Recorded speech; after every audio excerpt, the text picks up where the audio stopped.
Welcome to Chapman University's Tabula Poetica series. This fall, we are hosting events, our reading and craft talks online. We're live streaming on YouTube, which will add closed captions after each event.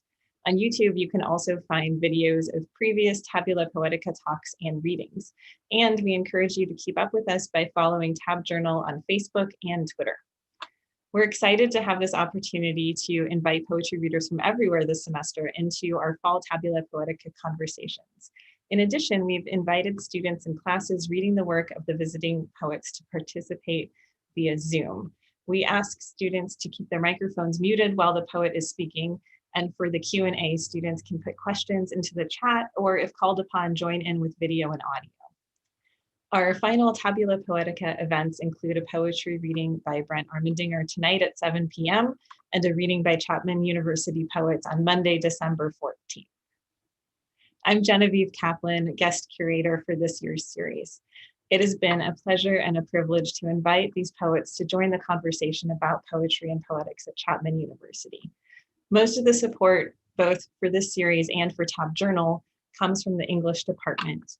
I want to thank MFA Program Director Anna Leahy, our English Department Chair Joanna Levin, our administrative assistants Kristen Laskow, and especially Samantha De La O, who has been doing so much of the behind the scenes work throughout these events, and graduate assistant Jason Thornberry. This year, Tabula Poetica also received grants from poets and writers to support our visiting poets. I'm going to turn the mic over to Ariel Benayan, a poet and MFA student here at Chapman, who will introduce today's visiting poet, Ariel. Hello, everyone, and welcome to the Tabula Poetica Craft Talk. My name is Ariel Benayan, and I'm a grad student here at Chapman University's Master's and MFA program in English and Creative Writing. And I'm here to introduce you all to our featured poet for this afternoon, Brent Armendinger, who will be holding a further reading on Zoom later today at 7 p.m. Brent Armendinger is a native New Yorker who currently teaches creative writing at Pitzer College in Los Angeles, having studied at Bard College and the University of Michigan, where he received an Avery Hopwood Award in poetry. Alongside numerous fellowships and residencies, Armendinger has published 2 books of poetry, Street Glass and The Ghost in Us Was Multiplying, right here, both of which were finalists for the California Book Award in Poetry. Alongside those 2 books, he has also published 2 chapbooks, Undetectable and Archipelago, with poems and translations appearing in numerous journals such as Asymptote, Bloom, the Colorado Review, Lit, Puerto del Sol, and many, many more. In Armendinger's poetry, you find a certain passion for the impassivity of objects and their harrowing effects on both the body and the mind. Whether it be a radio, a window, an empty echo with no real source to its sound, there's so many of these ghost-like things in Armendinger's work. And as readers, we are haunted by this innocuous nothingness, a kind of subtle buzzing sound that sits between the words and our bodies, with possibilities patiently waiting for our technology-infused attention and focus just to find what he's talking about. I love this book. It was amazing. Please give a large virtual applause in welcoming Brent Armendinger to the Zoom stage and podium.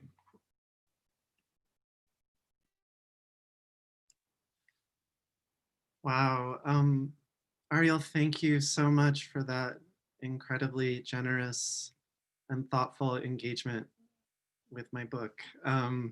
It really means a great deal and means a great deal to be here today. Thank you so much, Genevieve and Anna, for inviting me, and Samantha for helping me be here, and everyone else. Thank you. So I'm going to talk with you a little bit about some of the concerns that I feel inform my practice as a poet, and hopefully you'll find that useful. So I prepared a little bit of a slideshow for you. Okay, I'm hoping that, can you put your thumbs up if you can see? Okay. So I wanted to talk loosely about some ideas that concern me in my poetry. So I'm calling this attention, intuition, and ritual in poetry. And I wanted to start with something from my earliest poetry teacher, Robert Kelly, who taught at Bard. And this is from a poem of his called Writing Is, and it's something that I actually share with my intro students every year that I teach Intro to Creative Writing. And I'll just read this little bit of it. Writing is the generosity of writing down whatever comes into your mind in sequence, true as you can, the diligence of working with that in all the ways you can to make it speak, to make it say more than you know. The patience to know that what it is saying is more important always than what you want to say. So when I think about this, I think about what it means for poetry to have the potential to wake us up. I think about the ways in which so much of our language is used to sell things to us, to manipulate us, to turn our attention away from what's happening. And so how might poetry allow us to push language and ourselves elsewhere into a place where we're willing to encounter those things which we may not immediately understand? And I think about what are the ethics of this? As a poet, part of this responding to language, wanting to help language say more than I know, is about the development of a poetic intuition. And I see this as foundational to my practice. Basically, what this means is that I spend a lot of time waiting for bits of language to arise while I'm in the process of contemplating different experiences and situations, getting distance from those things, and then using those bits of language that start to float up and collaging them together and seeing how they speak to each other. But it really is about following language in that way for me. And I wrote a piece about this, loosely about this, called Thoughts on Quicksand, which I would like to share with you. Writing a poem for me is like walking across quicksand. As soon as I think I know where the ground is, it changes. So it has to be more about moving than standing. And it's not so much my legs that are moving, but the ground itself, the quicksand. Certainty is momentary, and there are these instances of sinking, sliding, falling, floating, in which I find myself writing towards the intimacy with the strangeness that is simultaneous to facts, other people's lives, other temporalities, what might have happened but didn't happen, etc. I like to say to my students that a poem is a house made up of parts of many houses. I used to write poems in a much more narrative fashion and then doubt their certainty afterwards. Now, I let the doubt enter the landscape of the poems themselves. Doubt is not a negative emotion, but an opportunity to encounter the strange. Judith Butler writes, quote, "If I try to give an account of myself, if I try to make myself recognizable and understandable, then I might begin with a narrative account of my life. But this narrative will be disoriented by what is not mine or not mine alone." Unquote. To begin to narrate is to watch the self break apart. Perhaps this breaking is necessary. Think of all the harm that is done by the belief in the centrality of the singular self. But breaking is not the same thing as disappearance. Certain realities, narratives, congeal in the shell of the self, but these narratives are not the only realities. My poems try to hold these shards of self in proximity with what the self neglects. I am trying to write through a brokenness without being accusatory, and so the particular syntax of unraveling particulars finds me. Trying fails what finds me. What finds me fails to unravel me, but, as Anne Carson writes, quote, "What we are engaged in when we do poetry is error, the willful creation of error, the deliberate break and complication of mistakes, out of which may arise unexpectedness." A lack of certainty means reckoning with what we do not know. More and more, I try to make shapes that hold that unknowing. It's kind of preposterous to make a shape for something that resists shape. I suppose poems are like sieves in that way. There is something impossible there. There is something language cannot do but aches for.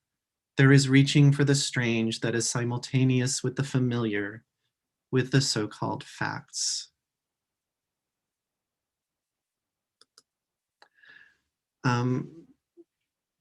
So there you have a little bit of my thinking around intuition and slippage and collage in poetry. So several years ago, I decided, I started noticing that my work was very, very inward. And of course, that's not a bad thing, but I started becoming curious about what else it could be besides inward. And I started to think about the ethics of that and actually wanting to turn outward as a way of responding to the world around me, the sort of politics and ethics of that. So I came up with a procedure that sort of helped me to enter this space. And I think of this as one of the earliest of my uses of a particular procedure to help me generate a new poetic approach. And so I created this thing which I sort of loosely refer to as double exposures. And so I had this project where I generated language while looking out the window, and then also generated language while looking at a photo in the newspaper. And then I collaged that work together. And so that's hence the idea of the double exposure. And so I'm actually gonna stop sharing my screen for a second. Hi, I know that the Zoom aesthetics are really weird. It's nice to see your faces, or else the avatars of your faces, or your names, which are their own kind of face, perhaps. Anyway, so I did this practice, this double exposure practice, around the time that the Deepwater Horizon oil spill was happening. I was responding to a photo on the front page of the New York Times, and I actually was looking for that photograph and I cannot find it. But it's a photograph of an injured bird covered in oil after the spill, and then some relief workers in the background. And I'm just gonna read an excerpt of this poem. It's called Landfall, and it is from The Ghost in Us Was Multiplying, which some of you have read. Shadow wings darken the meadow, you and the oil slick remainder of you.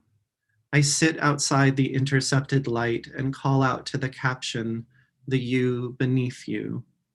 It's days of flight from my desk in California to where the cold angle shuts the photograph, the shore, Louisiana. There are 3 of you shrunk inside the camera, smaller than the crew the paper calls you, than a single lifeless wing with which you point to towns outside the map. A little to the south and west, there's Casualty, vows to keep directly to the east. An island forms invisibly, already scarred with ink. We pry open holes in the dark. It takes so long to learn to read them. Before you were hired or volunteered to do this, who were these men to you? Where will you live now? And can you hear the way your voice has changed? It flowed over the edge of its container, your throat repeating a sound you never made. The camera shut its eye on you. Now sunset. Your kids, do they take turns walking the mile or so to the mailbox where the gravel gives way? Your father or brother, was it he who spread the hot tar on the road? A fire skimmed off the derrick. The wind continues to stir the opaque fact it won't evaporate on paper. No act of nature bent you. It's hard to speak without cutting a square around you and calling that square your life. the pronoun where sky and sand trade places, where your wing a shackle, your shadow all too near to you, you starved. Time's flaps, the very wind that was your home, it makes your left wing almost flutter. The news unnamed you, it's spelled so large there in the corner. The times, as in there's more than one time, as in you lived inside some other, and how we count is not the same.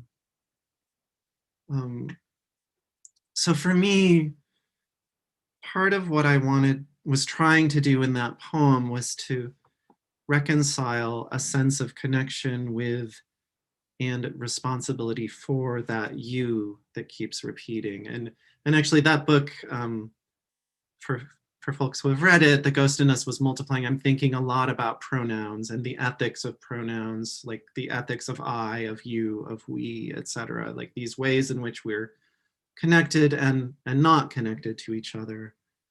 But in terms of this poem, there's this slippage between the you. The you is sometimes the bird, the you is sometimes the worker.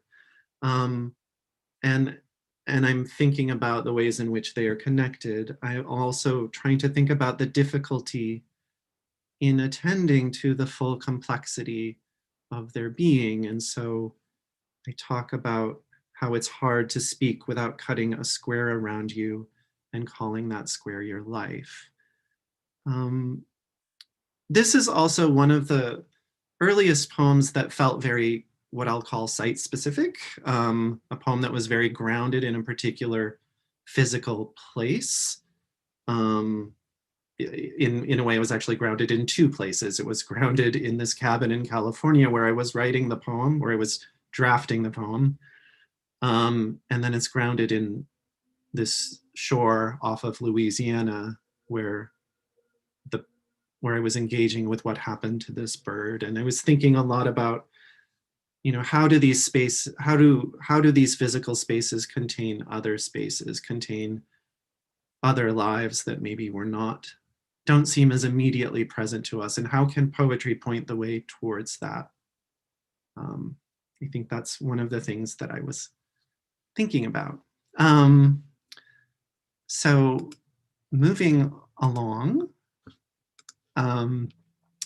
okay, I just talked about that. Oh, this is the cover of that book, which Ariel shared earlier.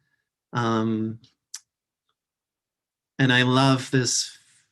I really love this. I've loved this painting forever by the artist Sam Lopes. And for me, it really speaks to a lot of what I was trying to think about in this book. This sort of slippage between the singular and the multiple. And now let's get on to this sort of procedural poetics and rituals. So that was one of the earlier of my experiments with procedure, and then it got weirder, as some of you might have guessed. Oh, sorry. Okay, so first, so I'm going to talk about three different site-specific pieces that involve ritual. And before I do this, though, I want to point to the work of C.A. Conrad, who has been extremely influential to me. C.A. Conrad writes in the Right to Manifest Manifesto from their book, A Beautiful Marsupial Afternoon, I cannot stress enough how much in this mechanistic world, as it becomes more and more efficient, resulting in ever increasing brutality, has required me to find my body, to find my planet in order to find my poetry. And so C.A. Conrad, if you're not familiar with their work, they have this practice called somatics, in which they create these deeply embodied and very unusual procedures that they go through, and then they write notes based on these procedures, and then poems evolve from these notes. So I can give you some examples of them because they're really amazing. So some of them, one of them involves, on a certain day, only eating and drinking food and liquid. That's one particular color. So say the color red, but also wearing the color red all day, and then composing notes based on that experience, and then a poem emerges from it. There's another one where they go to every security camera in their vicinity, and they stick their tongue inside of a flower in front of the security camera to sort of think about ideas around surveillance, etc. There's another one where they hold an empty cup and a slice of bread in a rainstorm and then slowly consume both the water that gathers in the cup and what they call the storm-soaked bread in order to have this experience, which then in some ways informs the poem.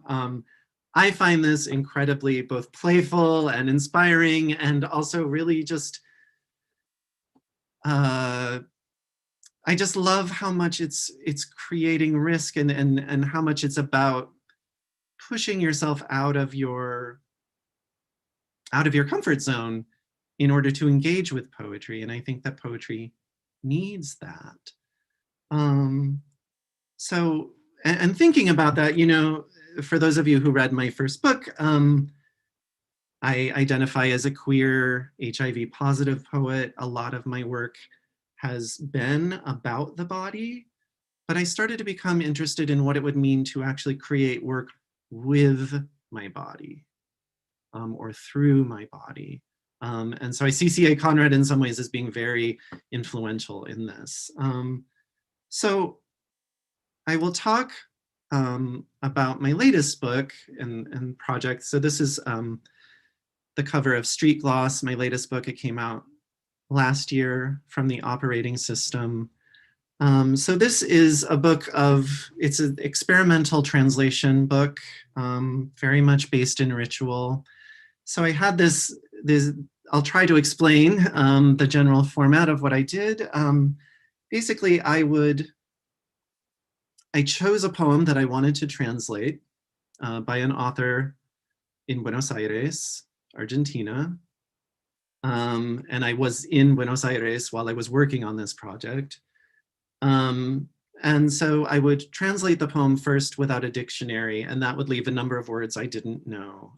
My Spanish is good, but I'm not fluent. And so after doing this sort of initial translation without a dictionary, as I said, there would be words that I didn't know. So if there was a word in the fifth line that I didn't know, I would make myself walk 5 blocks, try to talk with a stranger about their associations with that word, and also take notes about my surroundings and whatever other impressions came to me while I was in that space.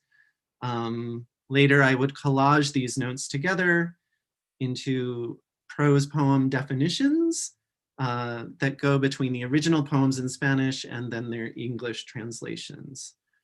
So I was really interested in starting from a place of not knowing and troubling what translation could be.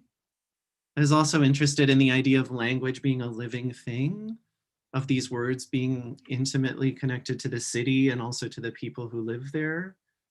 One thing that I loved dearly about doing this project, or it sounds strange to say that, but you know, many of these walks took me hours to complete.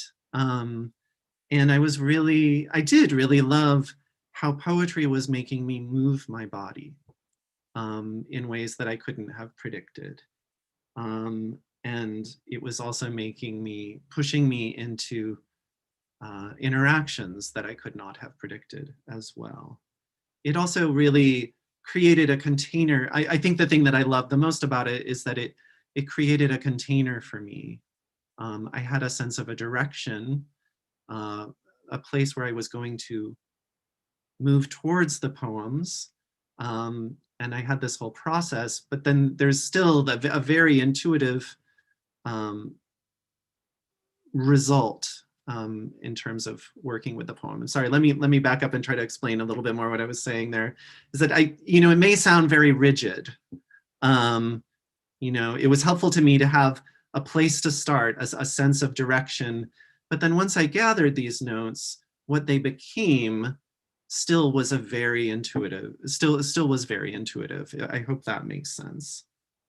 So I thought I might read one of the definitions, and these are actually notes from my gathering from my walks themselves. And actually, I'm realizing that this is from one of the very earliest ones where I thought what I was going to do was walk a certain number of blocks per line, or the number of blocks would correspond to the line. And then the word, so señas, for example, was the second word in that line. So I thought, well, I will walk 2 steps. And azafata was 3 more steps. I let go of the steps as the process evolved, but I definitely kept the blocks. But I'll just read the resulting definition for azafata, which, if you don't know, is the Spanish word for flight attendant. I didn't know it at that moment. Peroni pastor. Azafata. No, he says, he has not taken many trips by air except for here, pointing in the direction of Uruguay, as if there were somehow still on this side of the river. Some geographers consider the Rio de la Plata a gulf or marginal sea. I am thinking of the vuelos de la muerte, as if the river were not river. When the bodies made contact with the water, their names began to dissolve, the husks of who they had borne and call for them. They sank into the opposite of calling. It is a funnel-shaped indentation, an estuary. The nouns inside them came apart and into the past tense of a verb, los desaparecidos. At what point is a river no longer composed of water? Salinity fronts, or haloclines, form at the bottom and on the surface. The stranger tells me it's a word that helps the passengers. At first, I think he means something unalive and yet essential. There is a sign or a billboard, I can't remember, Envios al interior, where fresh and brackish waters meet. To cross a body I cannot touch, as if the river were not river. To belong to it, as a kite to the hand that steers it. To be so accustomed to my person suspended, the air no longer harbor, the other side of the river. At what altitude does everything assume the shape of flesh? My body grows closer to a fellow passenger the further I am from the ground, and yet, aside from turbulence, I do not speak to him. So that is the definition that came from those notes. Thank you. Also, I apologize if I didn't initially explain this, but this is from a poem by Fabian Casas called Los Ciclos. Translation is The Cycles. But I really sort of became interested in the performance that was a part of the poem, and thinking about how the labor, all of these steps that went into the creation of these poems were, in fact, we might think of them as poetry themselves. It helped me to think of it that way, as poetry not as something that only happens on the page, but something that is a durational experience. This is a funny picture of me. This is another project called Walk Songs for the Arroyo, which I worked on also in the middle of while I was working on Street Gloss. And this is a little closer to home. This is me walking in the Arroyo Seco, the paved part of the Arroyo Seco, which is actually very close to where I live in Highland Park in Los Angeles.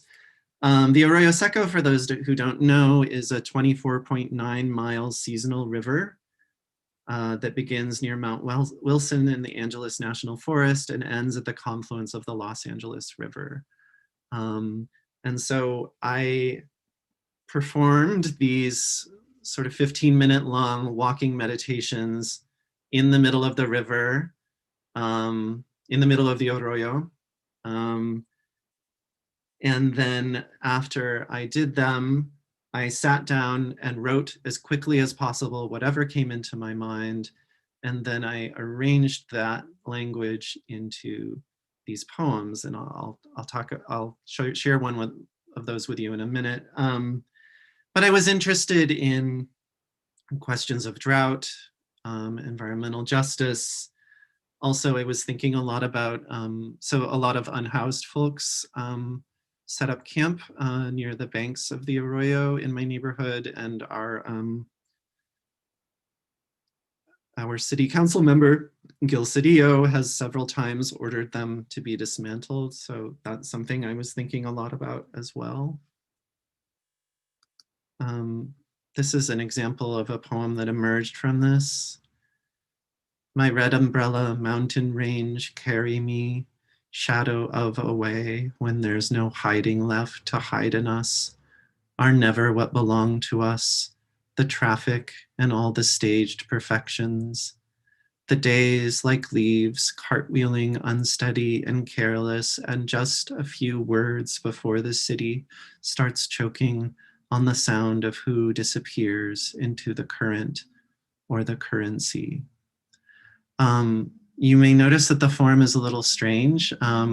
This is a form invented by the experimental composer and thinker John Cage. It's called a mesostic. And basically you have this thing called a spine word. I think you can see the arrow on my screen, correct? So there's arroyo seco. And between the A, this is a 50% mesostic. So between the A and the R, there's no R. Between the R and the R, there's no more R. Between the R and the O, no O. Anyway, and so what I did is I gathered language from my notes that connected to those letters and formed them in this way.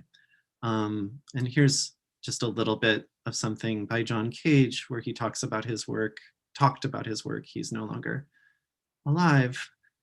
This is from a meditation in a Buddhist magazine, The Lion's Roar. He writes, since I work with chance operations so that I don't use emotions or thoughts about what is good or bad, I find a way not of expressing myself in my work, but of changing myself through my work.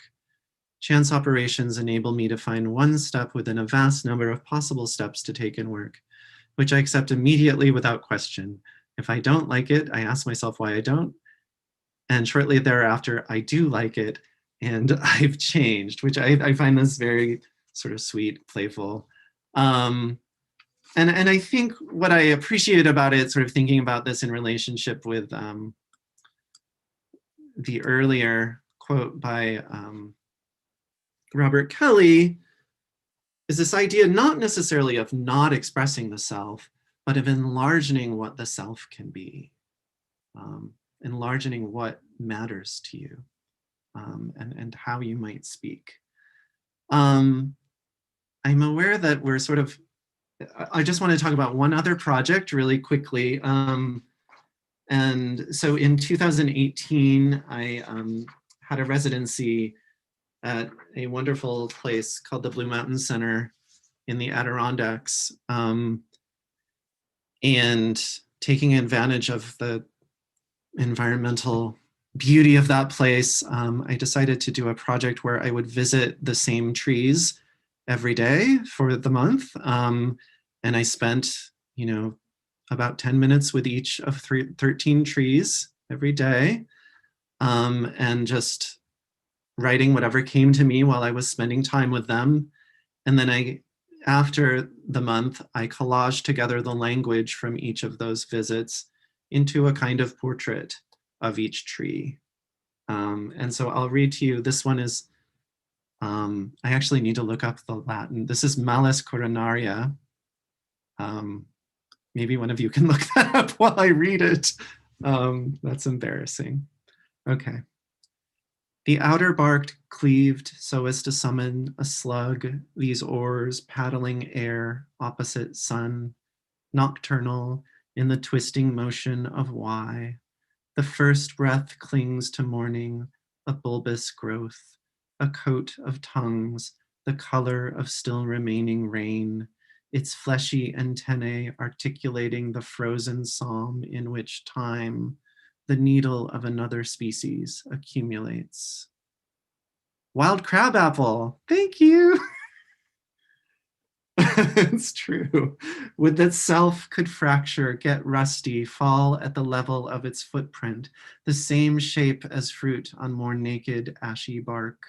The protective bark of my own thinking slowly makes its way through the tunnel into the library of unforgotten dirt. The web appears, the outer layers flake, exposing the bone of inner sustenance. I was told a bear broke the branch of this crab apple. I've never seen a bear in person. I've never seen a person bare of claiming, a body scooped in open, curves into arrow, pointing to the pine or vanishes into weather. This supposed irregularity, as if a puckered mouth, as if the woody eye that grows within. Thanks. Now I'm ready to entertain questions, etc. Great. Thank you so much, Brent. I really enjoyed all of those examples and the discussion, and that was so exciting. I feel like I am a person as a poet and a reader who is like totally on board with so much of what you're saying. I'm like, yes, yes, yes, yes. So I'm super excited to hear also what some of the students are thinking and like what kind of questions they have if they are, say, not so familiar with C.A. Conrad or John Cage or this idea of like procedural poetics. So I encourage you all to pop your questions in the chat box. If you are willing and able to turn on your camera and want to speak like directly with Brent, let me know. Let me know that you're willing to say your question. Otherwise, I'm happy to read it for you and get the discussion going that way. I guess one of my questions that I have just to kind of start us off, Brent, is that you talked a lot about developing poetic intuition or working to kind of like push the comfort zone of poetry.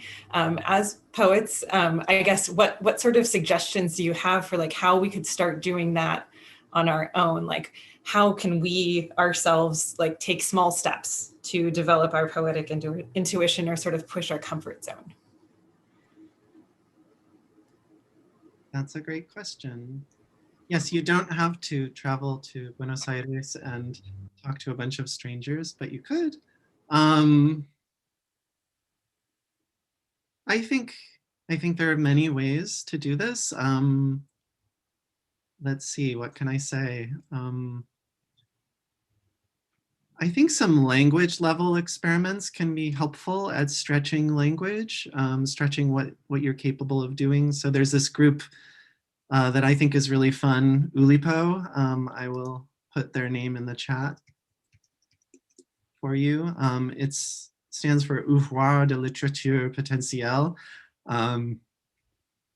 I don't know whether or not it's as pretentious as it sounds, but a workshop of potential literature. So there were these really nerdy poetry math people who were interested in what math constraints could do in poetry. So, wow, Oulipo Compendium, yay! So one of their exercises, one of their procedures is called the lipogram, where you remove a particular letter from a text. So you might give yourself an exercise to write about your day without using the letter I. That particularly is interesting because how do you write about the self without using the first person pronoun? So I think I particularly like constraints for the ways that they make me stretch my language. And I think those are sort of small things. I like playing around with pantoums and other forms. So I guess form, is one way that I allow that sort of play and movement to occur in my own work. Yeah, I feel like finding out that constraint is actually freeing, that like following a constraint allows you to do something that you wouldn't otherwise do.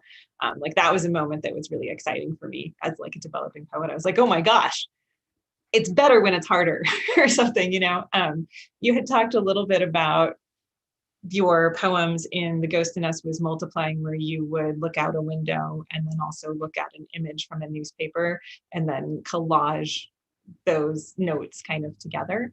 Could you talk a little bit about how you determined which window to look out of, or was it always the same window, or like did you look at a certain time of day, or like how did you figure out which image to find in the newspaper? Like was it in terms of this particular experience, were you setting yourself up like with really defined parameters, or were you just like, I'm going to use a window and a picture? So can you talk a little bit more about like the logistics of that and how you set up that kind of project for yourself? Yeah, I think it was actually fairly loose. I mean, the cabin where I was staying had one window that I wanted to look out all the time. So that, I mean, the world had sort of made that decision for me, I think. Yeah, and then I knew I wanted to do something with newspapers, and so I just brought tons of newspapers with me to this place, and started thumbing through them. And I was really, I mean, I chose that photograph because I was really upset about what was happening, and I felt I wanted to see how I could approach it, see how I could attend to it through poetry. Yeah. Not necessarily that poetry, and this isn't necessarily answering your question, but it's not, you know, poetry doesn't fix that. But I think what it does for me is it makes me, I think my awareness, my willingness to confront something like that is an important part of not necessarily fixing, but of resisting, of coming up with alternatives.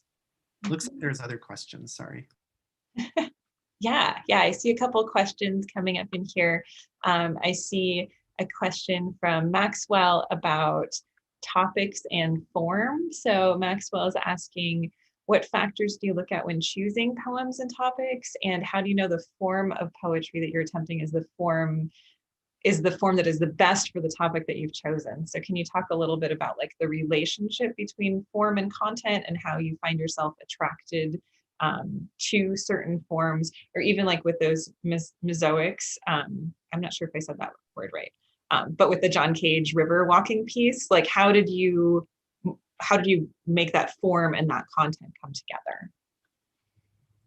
That's actually a good question. I mean, it is intuitive. I've always liked the Mesaustics.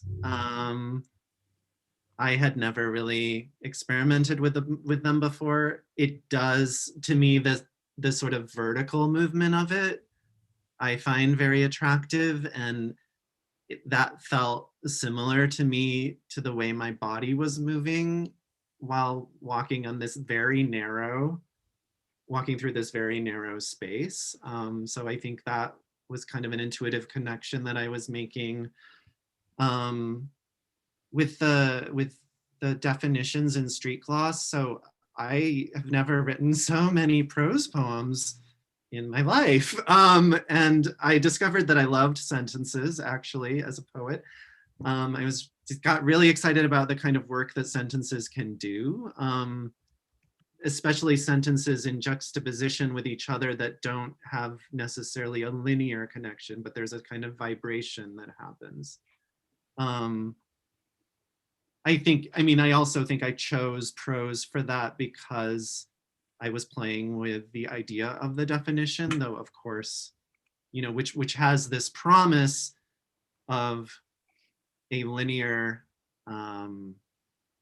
something that's easily delivered in a linear container. Obviously, that's not what was happening there. So, yeah, I mean, it's a really good question. I hope that I somewhat approached it for you. Well, I love how that works in the, I always think of it as like your red pajama poems, which I know that's not what it is. But I love how like the river is the line that goes through that says Arroyo Seco. Like I like that visual line that evokes the river, the Arroyo to me, which I think is really cool in terms of that form content collaboration there. Let's see, we have a bunch of great questions down here. I think I'm excited about Kaylin's question. She says, What differences do you most notice in doing inward poetry versus outward poetry? So you had talked about, writing within yourself and then also moving yourself outward, like literally onto the street, or literally, or maybe figuratively by like looking at newspaper images or something like that. So what differences do you most notice? Are there consistent variations in the theme? And I really like this part of it. Did it make you feel differently while doing each type? So thinking about how you're feeling as a poet or how you're feeling as a human or a body while you're writing these different modes. Thank you for that question, Kaylin. It's a big question. I think one thing that I've realized is that it's not so much that it's inward versus outward. It ends up being making space for them both to happen simultaneously. Because I feel like you'll notice, like in the poems that I read from Street Gloss, there's still a lot of, like, I am outward, I'm on the street, I'm interacting with people and with the surroundings, but I'm also doing this very introspective stuff at the same time. And so for me, there's something about that movement that feels important. Yeah, I think that it just comes sort of more quote unquote naturally to me to do this like only inward thing, and I needed to make procedures to like what else can I pay attention to? What else, and where else could poetry come from? So in terms of like, I'm not answering all of your questions here. I'm talking alongside them. But in terms of making me feel differently, I mean, there's a great deal of vulnerability, especially in this, like in the really outward stuff, which is talking to strangers, and even this like bizarre performance I was doing in the Arroyo. I mean, people in LA are sort of like whatever. And not a lot of people go down in the Arroyo anyway. But I guess part of me thought like, well, if I as a poet am creating work out of an engagement with my surroundings, shouldn't I be present too? And I think about like photographers before sort of before iPhones and digital photography, etc., and how you have to actually be a presence in a space if you are making art in relationship to that space. And so for me, that sort of vulnerability feels really important as a sort of ethical way of acknowledging my presence. I don't know if that makes sense. Yeah, I like this idea of like participating in the world and bringing the poetry, like bringing the body to the poem, and bringing the poem to the body, I think sounds exciting. Or even just thinking about the procedures that you have discussed. I know that you didn't necessarily talk about like how your body was feeling aside from vulnerable while you were doing those, but even just thinking about like, obviously, maybe when you were in Buenos Aires, you were warm or tired, like because you've been walking for 4 hours, or like if you're talking to a tree, like you're getting cold. So like that is going to affect the poem in some way, that I think is also really interesting, pretty fascinating. I see Logan's question. Logan, do you want to ask this on your own by any chance? Yeah, hi, thank you. I was thinking about how you described being on the street and you were following, a kind of constraint of walking a number of blocks and steps, and then asking someone, if I understood correctly, asking someone to define a word for you, and then writing down the answers. And you showed us your notebook page, and you scribbled in the margin there, like, for this word, like someone to hold your hand during turbulence. And I think you love that, and I love seeing that there. And then I think that worked into your poem. Is that right?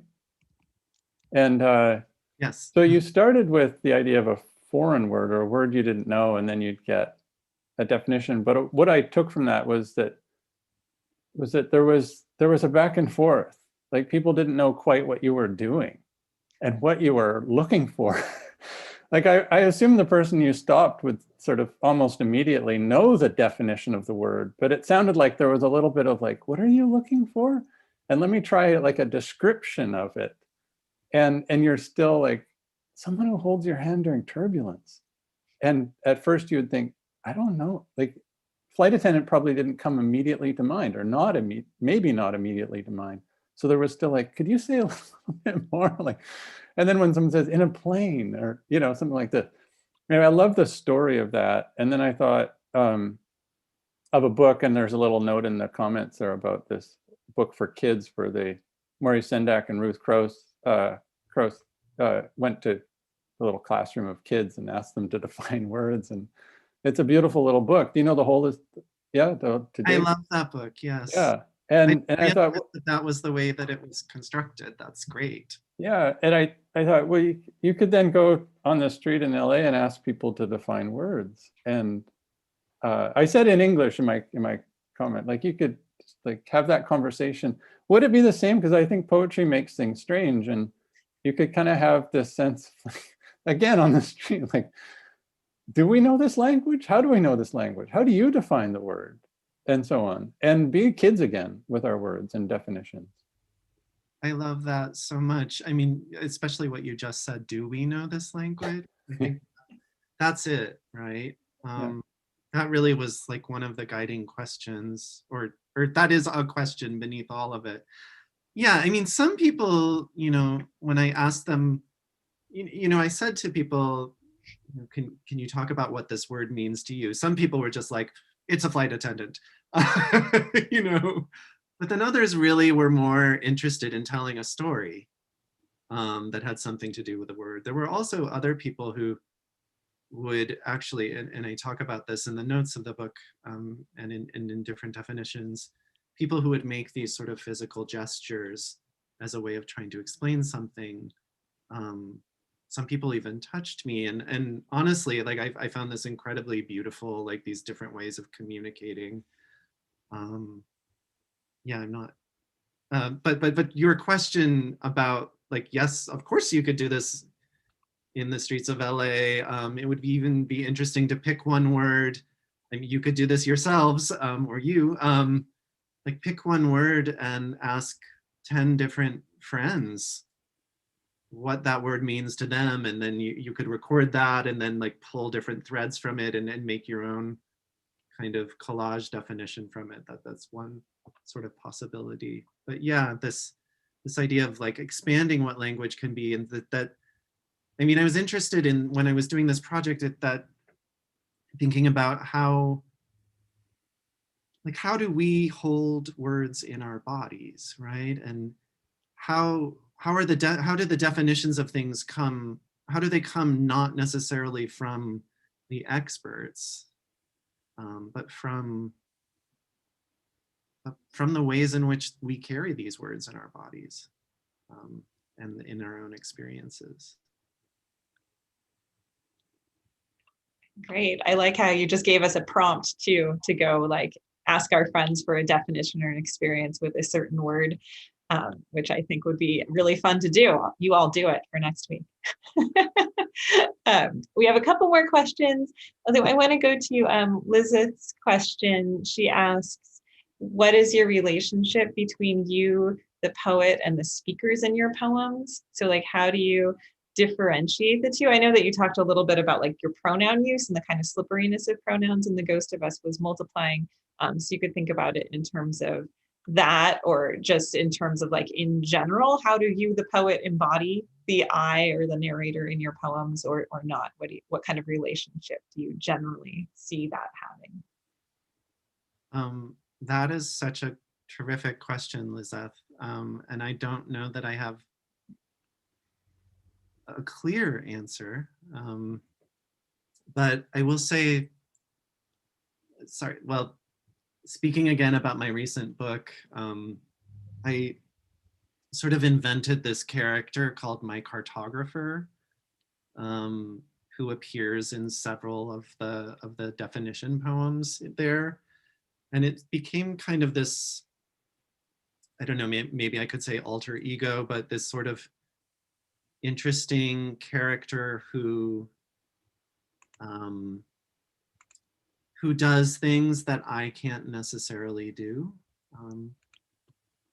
in the context of the book. And most of this has to do with this kind of like performance. Like there's one where like my cartographer hands out a paintbrush to people and asks everyone to paint him until he's gone, until he disappears. So like, obviously this is not something that happens, but I became really interested in performance and these sort of symbolic things that could happen through performance and sort of through this other fictional character. So my cartographer is not necessarily a speaker, but is some other version of myself, I guess, that gets to that in some way.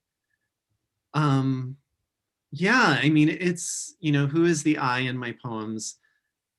Obvious, you know, or not obviously. I mean, it's related to autobiography, but it's beyond that. And I don't know, like, I just, Nadine Gordimer, the novelist, wrote something that stays with me once that said, fiction is the vapor of the truth condensed. And I think about that when I think about writing. And so the difference between facts and truth and how that shows up in my own writing. Yeah, I don't know if that helps. Okay, nice to see you. Thanks for asking that question. Yeah, it's such a difficult question to think about, but I also really like your answer. I mean, I feel like it is thoughtful and exciting, and also this idea of like creating your own persona of the cartographer in order to extend your poetics, or in order to give yourself maybe a slightly different opportunity for voice, or for voicing yourself. I think that that's a really exciting way to think about the narrator as well. So we are just about out of time. So I guess we're going to need to wrap it up, but I want to thank all of you for joining us, and all of you for your great questions. And I want to thank you, Brent, for sharing your great ideas and your suggestions for generating poems, and just all of your thinking about poetry and poetics. It was so nice to have you here today. I want to remind you all that Brent's books, The Ghost in Us Was Multiplying, out from Noemi Press, and Street Gloss, which was published by the Operating System, are available for purchase. And I just dropped those links into the chat, and we will add them to our page on YouTube as well. So as always, I encourage you to support poets and poetry by purchasing books whenever you can. And I hope that you will join us back here tonight at 7 p.m. for Brent Armendinger's poetry reading. So 7 p.m. right here, same place. And I will see you all soon. Thank you. Thank you all so much for coming, and just keep writing.